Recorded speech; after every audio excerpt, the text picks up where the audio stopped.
What if I told you that saving a tomato seed from your own garden could land you in legal trouble? Most people have no idea that a handful of corporations now legally own the building blocks of our food supply, and they've made it nearly impossible for ordinary farmers to do what humans have done for 10,000 years. By the end of this video, you'll understand how we lost control of something as basic as a seed and why it affects every single bite of food you eat. The Seed Saver's Secret. What if saving a simple seed from your garden could put you on the wrong side of the law? It sounds impossible, but it's the hidden story of how American families lost control of their own food.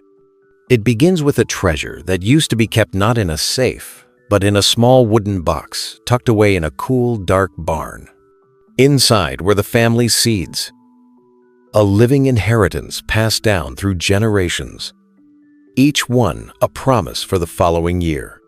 Each tiny seed held a story of survival, of a specific flavor, of a plant that thrived in that very patch of earth. This was the ultimate form of food freedom. You weren't a customer. You were a steward.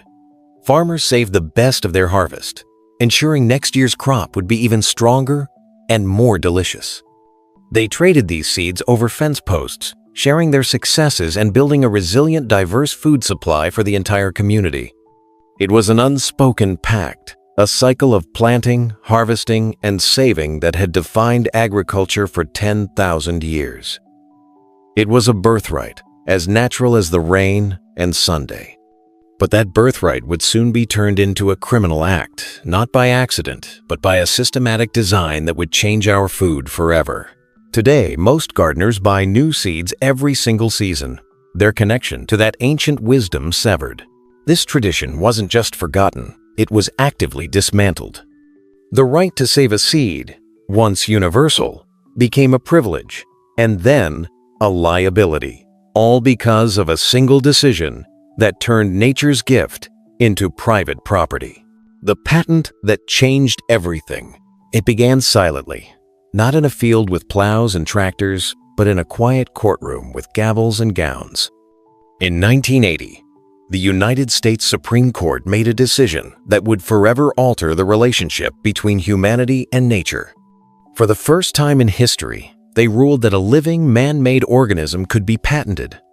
While the case was about bacteria, it blew the doors wide open for agricultural corporations like Monsanto.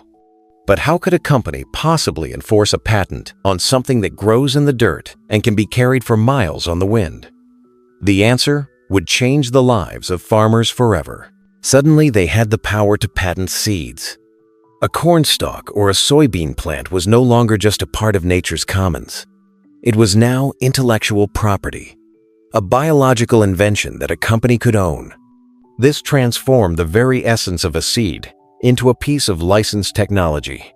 Farmers who bought these patented seeds were no longer owners of their crop. They were temporary users, bound by contracts that often forbade them from saving the very seeds their own harvest produced.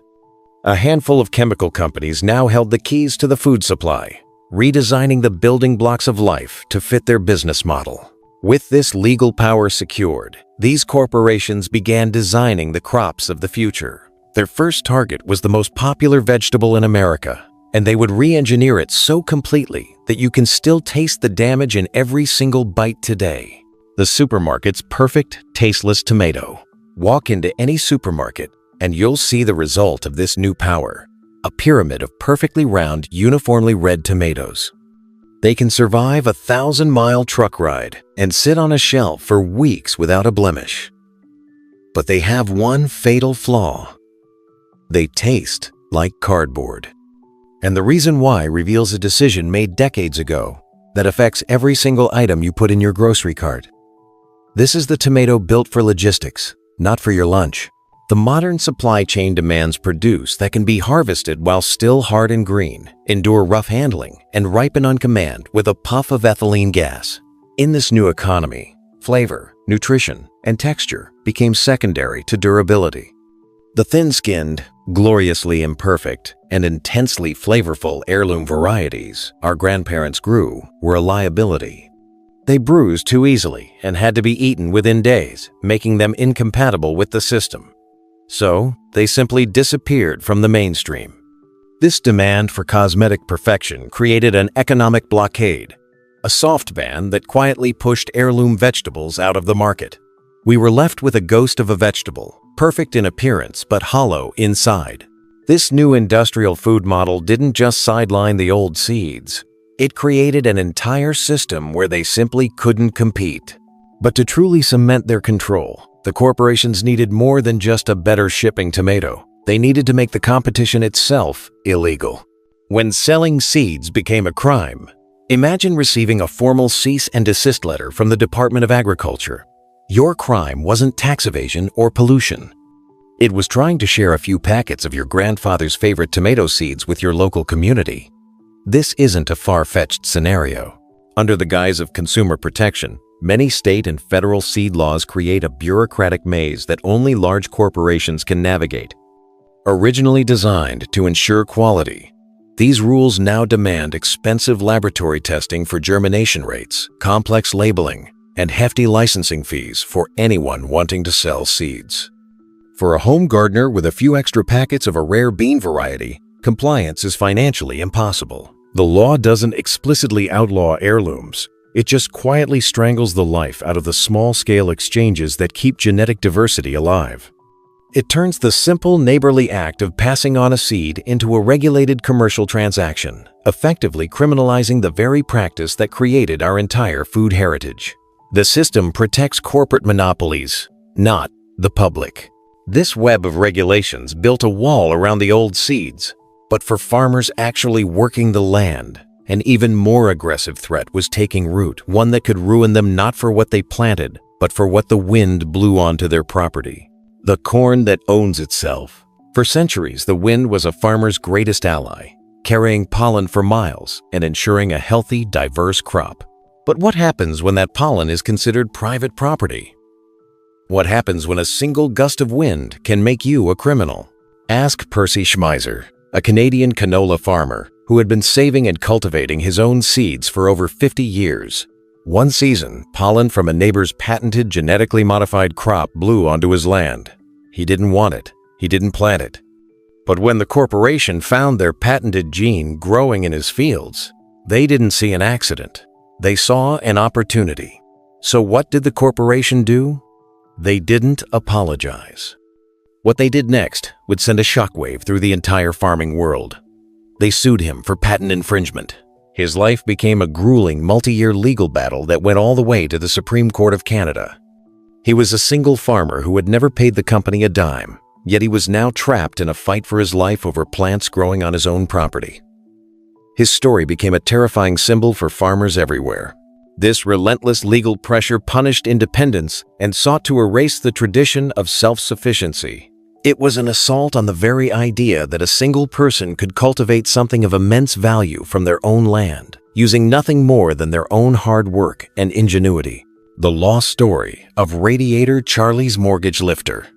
In the depths of the Great Depression, a man with just a 4th grade education and a gift for fixing radiators did the impossible. He created a tomato so big and so delicious that it paid off his entire house. His name was M.C. Biles, but people called him Radiator Charlie. He wasn't a scientist, but he was patient. For 6 years, he meticulously cross-pollinated the tastiest tomatoes he could find, carefully nesting one blossom inside another. His goal was simple: to create the perfect tomato for his community. The result was the mortgage lifter, a massive, meaty, and flavorful fruit that often weighed over 2 pounds. He sold the seedlings for $1 each, a steep price at the time, and people drove for hundreds of miles to buy them. Sure enough, in just a few years, he paid off his $6,000 mortgage.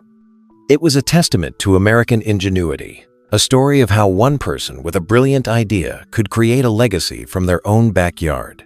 His creation was a gift, a seed that could be saved and passed on for generations. But the corporate vision for agriculture had a very different goal in mind. They were designing a seed that could never become a legacy, a seed engineered to self-destruct. The promise of the Terminator seed. It sounds like a plot from a dystopian novel. A seed engineered with a secret genetic kill switch. a plant that produces a perfect harvest, but whose own offspring are born sterile. They called it genetic use restriction technology, but the world soon gave it a more fitting name: the Terminator seed. It was the patent holder's ultimate dream. A farmer could buy the seed and grow a beautiful, healthy crop, but the seeds from that harvest, the very foundation of the next season, would be biologically useless, unable to germinate. The 10,000-year-old cycle of saving seeds would be severed forever by a single line of code. It was the perfect business model, a mandatory, unbreakable subscription to the source of food itself. While intense global outcry from farmers and activists prevented the technology from being widely commercialized, the fact that it was invented, patented, and defended reveals the true endgame.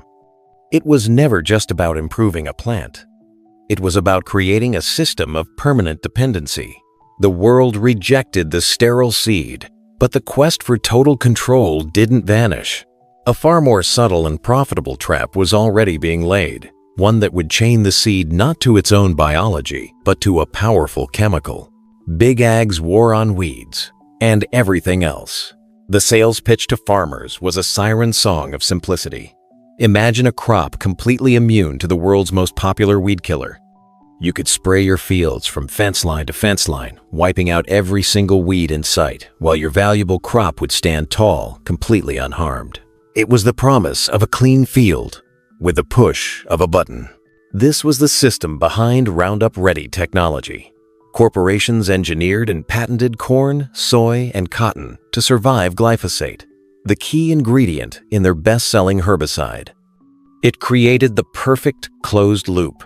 To use the patented seed, you had to use their patented chemical. It seemed like the perfect solution, a miracle of modern science. So where did it all go wrong? Nature always finds a way. The constant, massive application of a single herbicide created intense evolutionary pressure. Soon, new superweeds began to emerge, themselves resistant to the spray.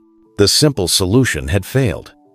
Now, farmers are trapped on a chemical treadmill, forced to use even greater quantities of herbicides and even older, more toxic chemicals just to keep up. This escalating chemical arms race turned America's heartland into a vast, industrial battleground.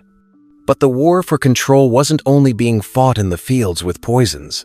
It was also being waged in quiet public libraries against the last, most peaceful pockets of organized resistance.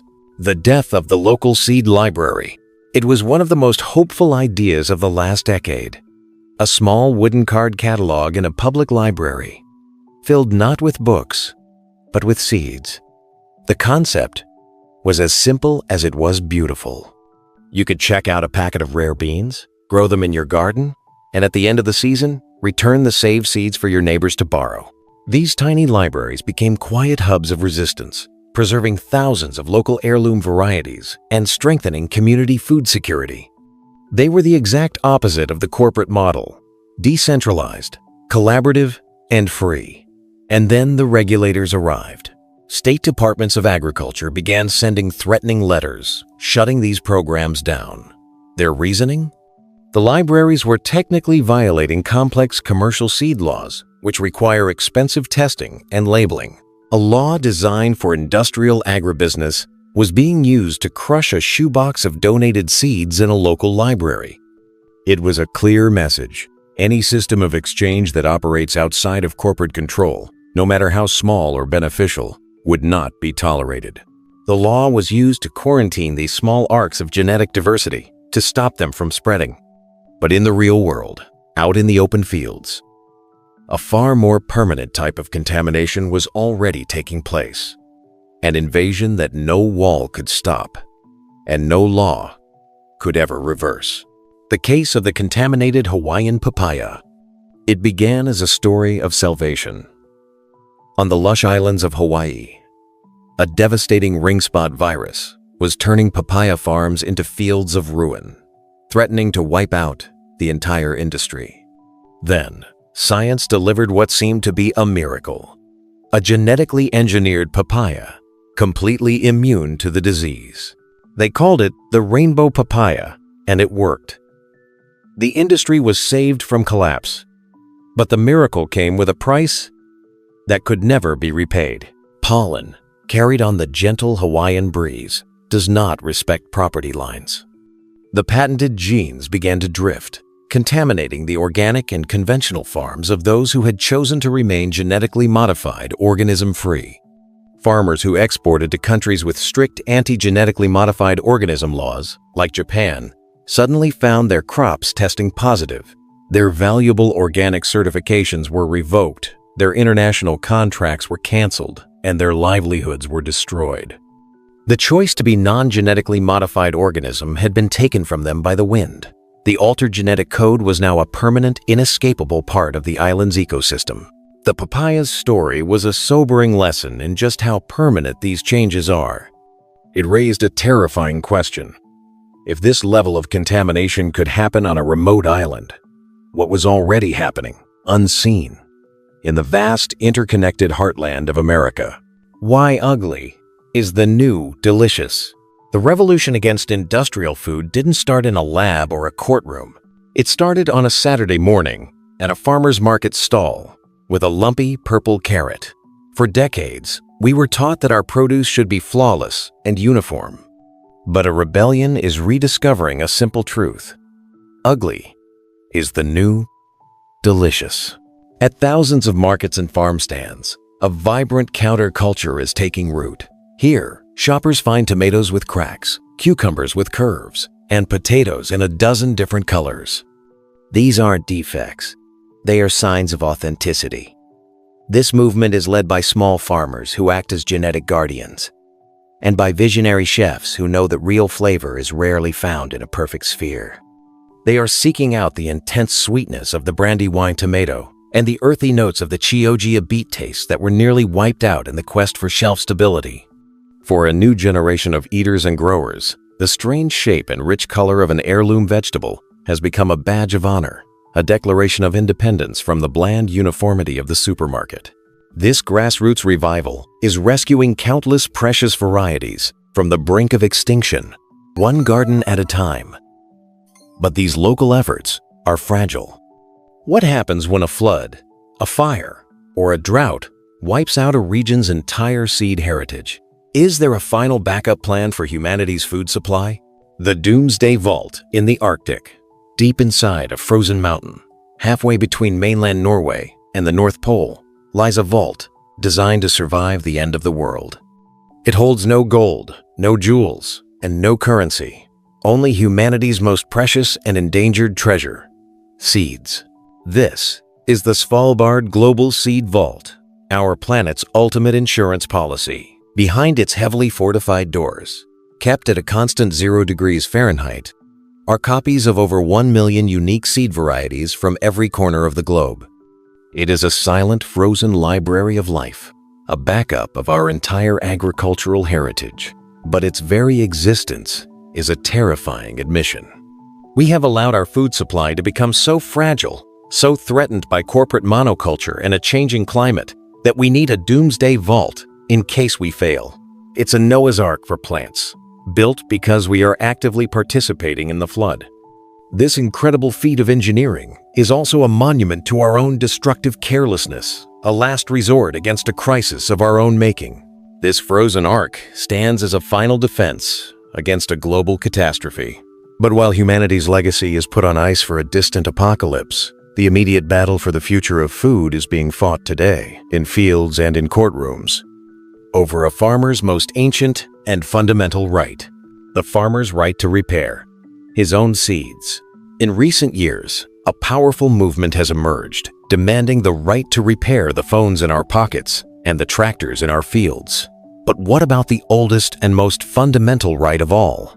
The right of a farmer to save and replant the seeds from their own harvest. When a farmer buys a bag of patented seed today, they don't just buy a product, they sign a technology agreement. Buried in the fine print is a clause that explicitly forbids them from saving any seeds from the crop they grow. This legally binding contract shatters a practice that has been the foundation of agriculture for 10,000 years. Just as a software lock can prevent you from fixing your own computer, this legal lock prevents a farmer from being self-sufficient. This turned farming into a subscription service. But what did this legally enforced dependency mean for the food itself? For the millions of acres now all planted with the exact same genetics? It turns them from an independent producer into a renter, forced to go back to the same corporation year after year, paying again and again for something their own land produced. It is the perfect subscription model, designed not for the farmer's benefit, but to guarantee a permanent revenue stream for the manufacturer. This system creates a dependency that is total and inescapable, locking farmers into a cycle of debt.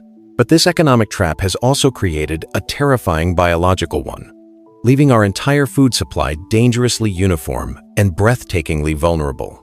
The monoculture trap. Imagine millions of acres of farmland, stretching from Ohio to Nebraska, where nearly every plant is a perfect genetic clone of the next. This isn't a scene from a futuristic movie. It's the reality of American agriculture. It's called monoculture, and it is a trap of our own making. When every farmer is buying the same few patented seeds, the result is a breathtaking lack of genetic diversity.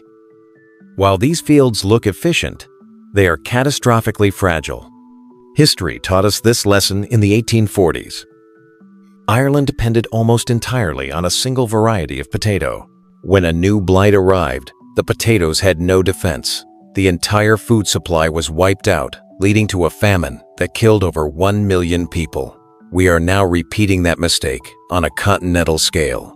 By blanketing the heartland with genetically identical crops, we create a perfect storm for a new disease or pest to cause a widespread collapse. The thousands of unique heirloom varieties that are disappearing are our greatest insurance policy, each one holding a different key to survival that we are carelessly throwing away. We have built a food system as fragile as a house of cards, waiting for a single gust of wind. The scale of the problem feels impossibly large, but the solution doesn't lie in another patent or a government program. It's much smaller, and it's much closer to home. The revolution in your backyard. The battle for the future of our food will not be won in a boardroom, a courtroom, or a laboratory. It will be won in millions of backyards and on thousands of balconies, with dirt under our fingernails and hope in our hearts. The industrial food system seems vast and untouchable, but it has a fundamental weakness. It depends on us to buy in, and we can choose to opt out. The revolution begins with a single choice. It's the choice to buy your seeds from a small, family-owned catalog instead of a multinational corporation. It's the choice to visit a local farmer's market and buy a lumpy, delicious tomato that actually has a story. Most of all, it's the choice to plant something yourself. When you push an heirloom seed into the soil, you are doing more than just gardening. You are becoming a curator of genetic diversity. You are casting a vote for flavor and resilience. You are preserving a piece of our shared human history in your own small patch of earth. It is a quiet but radical act. You don't need 1,000 acres to change the world. You just need one seed. Because when you save that seed from your own harvest, you are saving more than just a plant. You are saving a story. And you are planting the foundation for a freer and more flavorful future. If this story opened your eyes to what's really happening to our food supply, please subscribe to the channel and hit the bell icon so you never miss our investigations into the systems that shape our world. Your support helps us continue uncovering the hidden stories that affect your daily life. Together, we can plant the seeds of awareness that lead to real change.